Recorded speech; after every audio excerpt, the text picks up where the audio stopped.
YouTube. I'm actually going to try and hit where's the auto focus thing? Turn that off. Focus, auto, manual. Oh, no, hold on.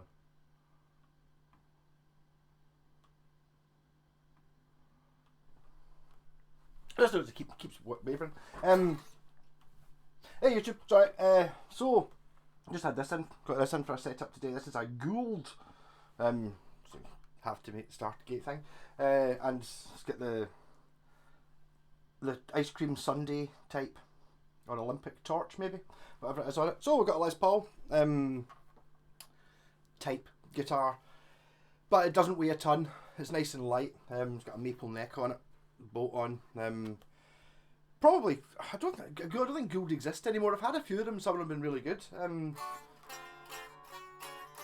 I've been shouting at this one all day. I was changing the strings. Oh, just slow the action a little bit, and then you realise why the action was set. Whoever had this before, the guy, the previous owner has set it up as well as you could get the action before it started fretting out everywhere. I had to do 10 of the frets were out. Something like that. It's like, which is alright if you've got the action up really high, you get away with it. You know what I mean? But I've now got it sitting at the 1.5mm proper setting. Also the bridge. I don't know if it's the original bridge, then it's bad design. If it's not the original bridge, then I had to actually file it away to actually get the E string lower, because it was like the E string was here, and then the A string was here, and then the D string was here. So you're like, so I had to file the slots on the saddles to make it the right shape. To be honest, I don't know if that's ever happened to me before. I looked at it, the saddles all seem to be exactly the same size, so I don't think, I know maybe the saddles have been taken out and put back in the wrong order, but that doesn't seem to be the case. Don't really know what's going on with it. Anyway, so it's now up and running brilliantly. The owner was asking if maybe he was quite impressed with a coil split switch I put in another guitar, but the thing is, it was his guitar was the Donner Strat I did the other day, so if he wants Fendery sounds, use the Strat. Basically, I think these pickups I would have to have broke into them. If you only had one guitar, I would possibly consider putting coil splits in, but I don't think this doesn't need it. If you want a Les Paul, you want to sound like a Les Paul.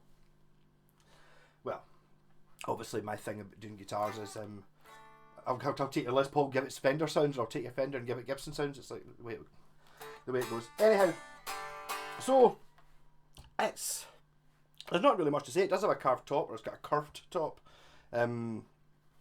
Everything on it's all right. It's pretty good.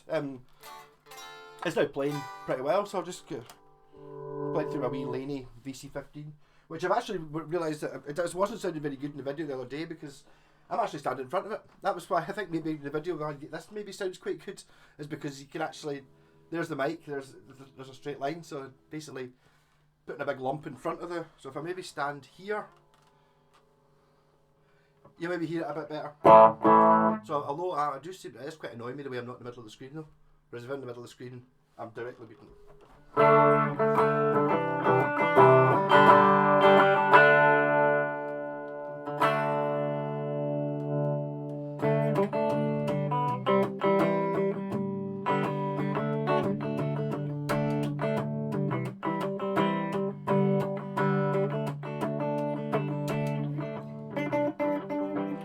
No, neck pickup on clean.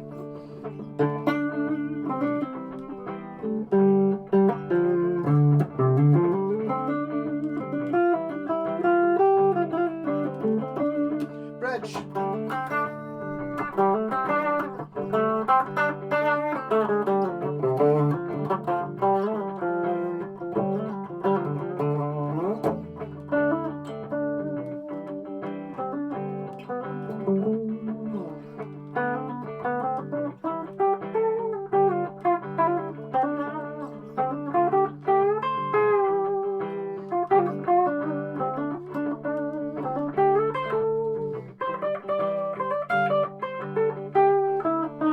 Enough clean, it's a Les Paul, it wants distortion, rat pedal.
this is kind of just like listen to these pickups there.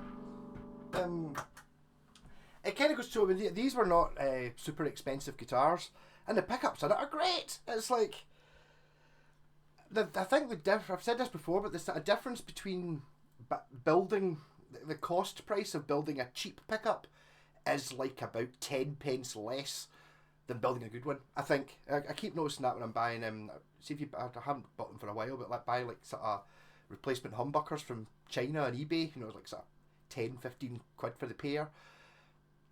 They're always really good, and it's like they're not really that. So I think, see, when you get guitars, I don't know how much they do it these days, but they certainly did 10-20 years ago. Like Squiers and Epiphones had specifically spec'd bad pickups in them.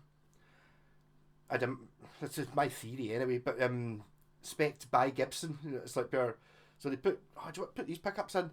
It's like, that sounds an awful good. People are going to go into the shop, try the Epiphone SG at 200. What did I pay for mine?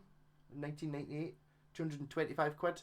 They're going to see that, and then they're going to see the Gibson at 500-600 quid, and they kind of sound sort of very similar. And to be honest, the Samick Epiphone's actually better built than modern Gibsons. So they kind of put cheaper pickups in. It's like, well, you're not really saving any money. You're only saving 20 pence per guitar. It's like, yeah, but that's not the point. The point is we want to make sure that the Epiphones or that the Squier doesn't sound as good as the expensive ones. But I mean, I think that this guitar the pickups sound great. A lot of people would go, oh, you got to put Seymour Duncan's in it. No, I mean, let's be honest, whoever it is built these pickups didn't invent how to build pickups. They just copied whoever. I mean, it really, all it is a, it's metal pole pieces, magnets stuck in the back, wire wrapped around it. So use the same kind of metal, the same kind of magnet, or even just a ceramic magnet, doesn't really make that much difference. And then wrap the wire around it the same amount of times, you kind of got it. I mean, you get that a lot with the DiMarzio Super Distortion. See, half the guitars I've got, the Japanese guitars they don't have DiMarzio Super Distortions in them. They've got copies of them, and it's just like they just copied them, and they're just the same. It's like I can't really say that as much for the Seymour Duncans. I don't really have that many Seymour Duncan guitars, but definitely, the Washburn Power Sustains and like the Ibanez Super 70. In fact, actually, the Ibanez Super 70 is exactly the same pickup as the Washburn Power Sustains. They're just a DiMarzio Super Distortion. Like right down to, my pal had still got it, a Washburn, was it a Falcon? Can't remember, but it had an upgraded pickup. Had a proper DiMarzio on the bridge and the original one in the neck, and they were just exactly the same. It just sounded exactly the same, as the same difference between the two. The neck pickup, the bridge pickup. So it's between them. It sounded exactly the same on his one as it does on one of mine, which have both the original pickups. But this is a fine guitar. I had to change one of the tuners as well. This one's been at by someone else. I didn't notice it until I was looking at it, and I was like, see the wee there's a wee plastic washer like between the button on the machine head and the things, a wee plastic washer. I was looking at it going, why are there 3 plastic washers in there? That's not right. So I took it off and tried to put it in, and then the reason they're there is because it was a different size. It's a different size of button. This one isn't 100% identical to the other ones, but the one that was off it was half the size, which I hadn't noticed. You don't really notice because because they're all sitting at different angles. You can't really see that they're all if one is slightly different. So I don't know whether that would have been it's been replaced at some point. So that's why I was wondering if that's maybe why this bridge was on it. It does look like quite an old bridge. It's kind of too patinaed compared to the rest of the guitar. So I don't know whether this has maybe been bought as bits or bits rubbed off it or something like that. And then, but nice, very Gibson-y profile on this, quite chunky. But basically, it feels like a Les Paul apart from the weight. Also, it doesn't have the neck here, which some folk love. Oh, it's a Les Paul. I was having an argument with the guitarist in my Sabbath band. He doesn't like SGs. He plays an SG. It's like, oh, just Les Paul. They just sound so good, and it's like we can just disagree on that. That's fine. there is a, you know, there's obviously there's a taste element to this. A lot of people don't like DiMarzio Super Distortions. I do. They're too bright. Yeah, they are totally. You've got tone control though, and you can set your amp. But this sounds pretty. Can I play any Guns N' Roses? I don't think I can actually.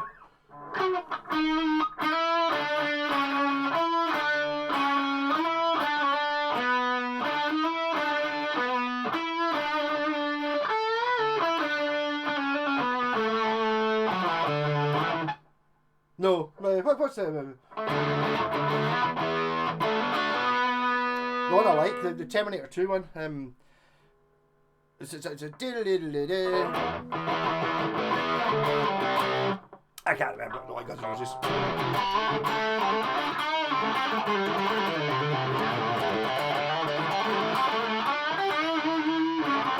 And a nice difference between the bridge and the neck as well. Bridge, neck.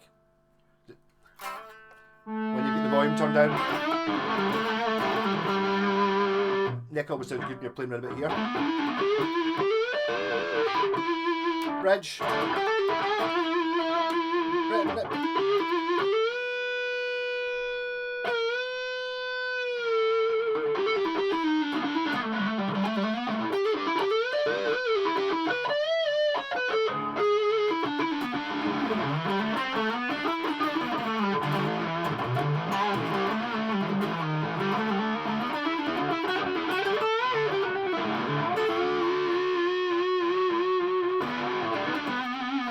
I'm not really hearing any particular lack of sustain in this guitar either. And it's a bolt-on neck. My God, it's not a real Les Paul. It doesn't have a set neck. Oh, you don't get any sustain with a bolt-on neck.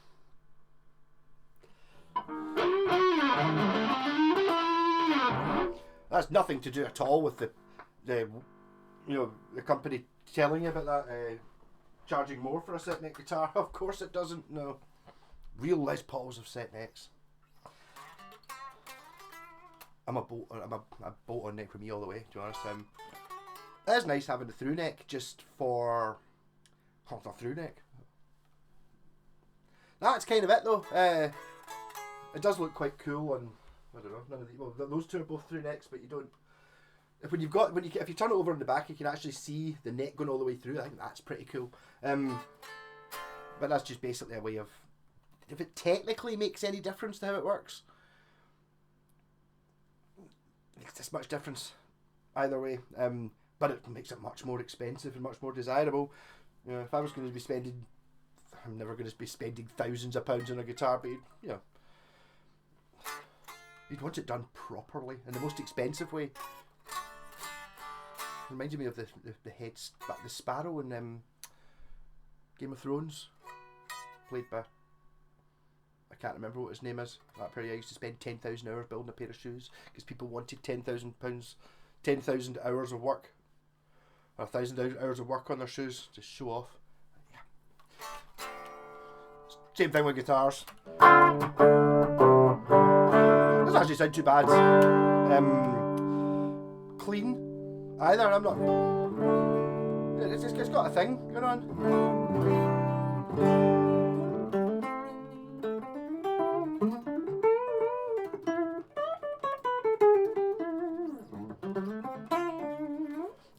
I used to be a big Gould fan, and then I got one that had a twisted neck. It was like a really thin neck, but the thing again, Gould's one of these companies that they don't make, so very few guitar companies actually make guitars. Yamaha make guitars.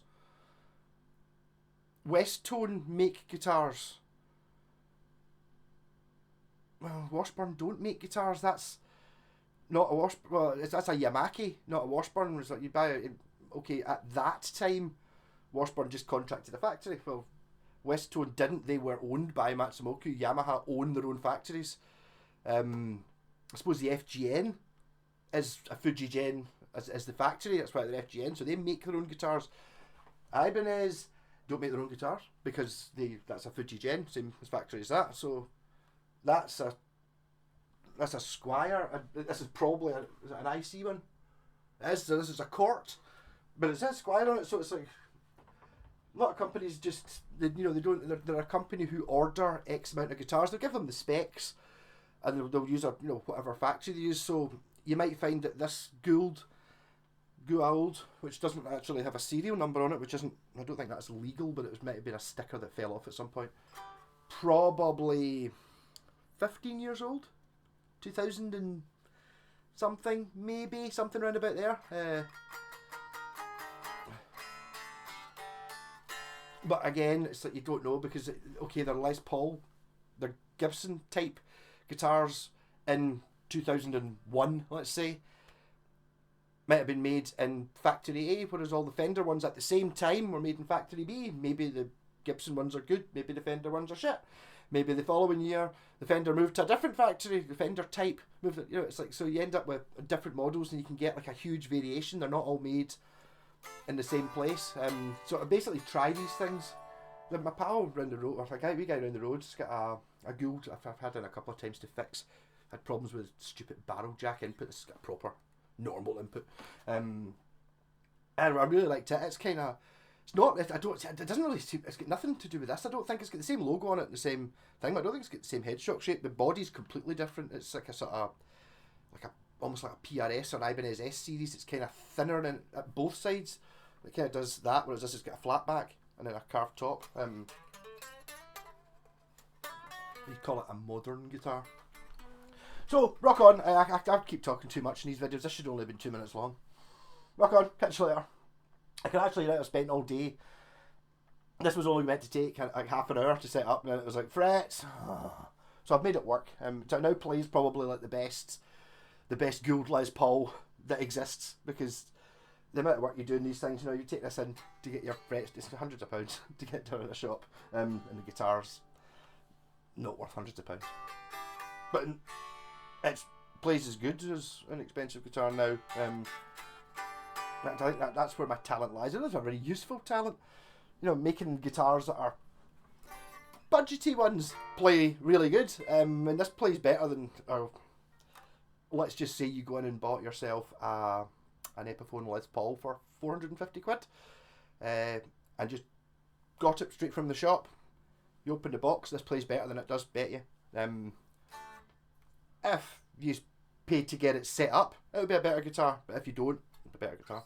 And what's important is how it feels and how it sounds and how it plays. Or, for me, or what's important is an Epiphone, Slash has got it. Oh, depends which is important to you. Rock on.